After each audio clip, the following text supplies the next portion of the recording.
українки. Відтепер щорічно, 7 вересня, в Україні буде відзначатись День воєнної розвідки. Професійне свято людей, чий внесок у наш захист і майбутню перемогу неможливо переоцінити. Раніше у нас не було такого свята саме на державному рівні, хоча зазвичай у цей день і вітали військових розвідників. Я підписав указ, який виводить цей день на належний рівень. Вранці привітав наших розвідників, подякував їм за службу, подякував Кирилу Буданову, керівнику Головного управління розвідки, за необхідні Україні результати. Відзначив найкращих розвідників державними нагородами. І вірю, що неодноразово ще буду нагороджувати представників розвідувальної спільноти України за їхні здобутки, за операції, які тривають постійно, і за успіхи, які дозволяють нашим Збройним силам та усій державі рухатись до звільнення усієї нашої землі. Цього тижня маємо хороші новини з Харківщини. Певно, всі ви вже бачили повідомлення щодо активності українських оборонців, і думаю, кожен громадянин відчуває гордість за наших воїнів. Це заслужена гордість, правильне відчуття. Зараз ще не час назвати ті чи інші населені пункти, в які повертається український прапор, але час сказати слова вдячності 25-й повітряно-десантній бригаді, 92-й окремій механізованій бригаді і 80-й десантно-штурмовій бригаді за хоробрість, за героїзм, проявлені під час виконання бойових завдань. Також хочу подякувати сьогодні 406-й окремій артилерійській бригаді за надзвичайно успішні влучання в районах зосередження окупантів на півдні нашої країни і 60-й окремій піхотній бригаді, яка послідовно просуває наші позиції. Кожен успіх наших військових на тому чи іншому напрямку змінює на користь України і загальну ситуацію по всьому фронту. Чим складніше окупантам, чим більше у них втрат, тим ліпше будуть позиції у наших оборонців на Донбасі, тим надійніше буде оборона Запоріжжя, Миколаєва, міст Дніпропетровської області, тим швидше ми зможемо звільнити Приазов'я і увесь південь. Хочу сьогодні сказати ще одну річ, дуже важливу, дуже чутливу. Це стосується українців, які утримуються окупантами у полоні. На рівні української розвідки та інших залучених структур та людей постійно ми намагаємось добитися звільнення наших полонених. Ця робота ніколи не припинялася. І активні дії наших оборонців означають також і можливість затримання достатньої кількості ворогів, щоб спонукати до обміну, до звільнення українських полонених. Я підкреслюю, ми пам'ятаємо про усіх наших людей, які утримуються окупантами. Сьогодні ухвалено важливе рішення Радою національної безпеки та оборони України. Застосовано санкції до 606 фізичних осіб, які належать до правлячої верхівки Росії, 28 членів Ради безпеки Росії, 154 члени Ради Федерації Росії, 424 депутати Держдуми Росії.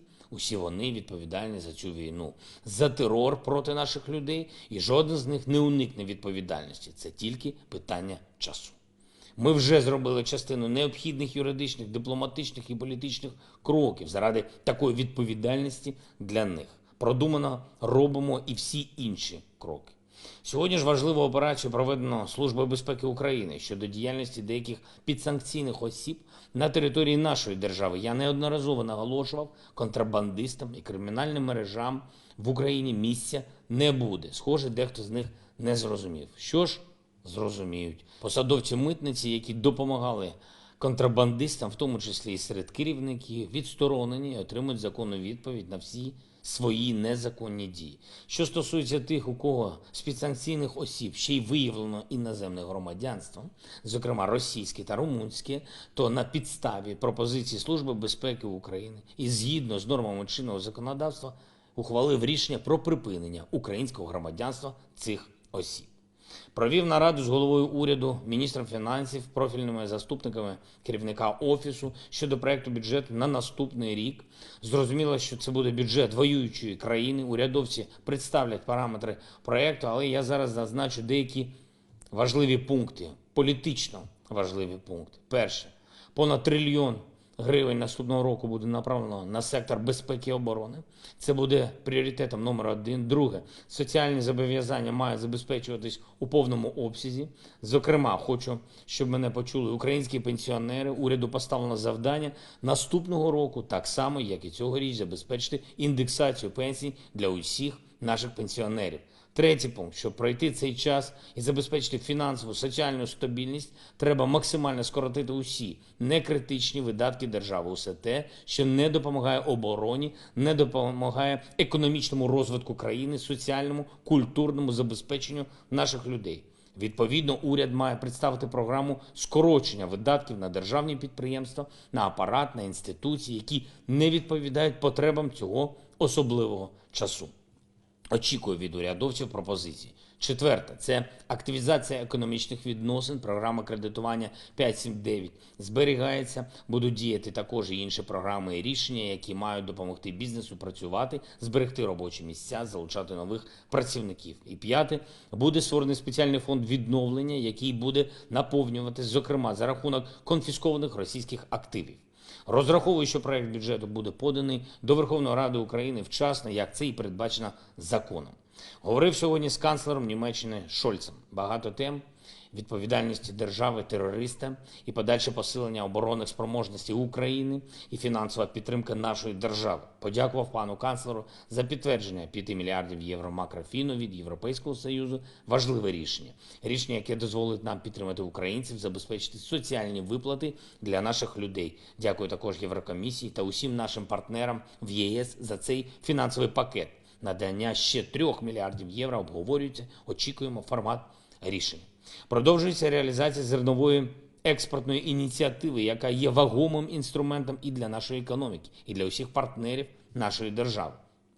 Українське продовольство було експортовано на 3 континенти – в Африку, в Азію і в Європу. Якщо детально, то 54 судна вже направлено в Азію, 16 суден вже направлено в Африку, 32 судна в Європу. І частина із цього обсягу, до речі, знов-таки направляється потім в азійські та африканські країни.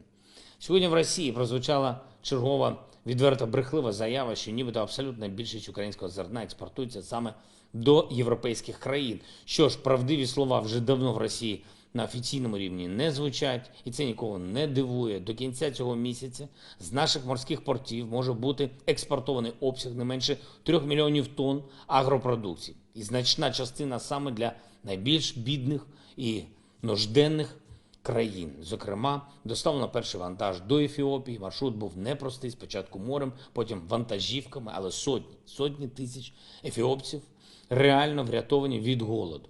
Можливо, Росію це не влаштовує, вона не хоче цього помічати, однак світу саме це і потрібно.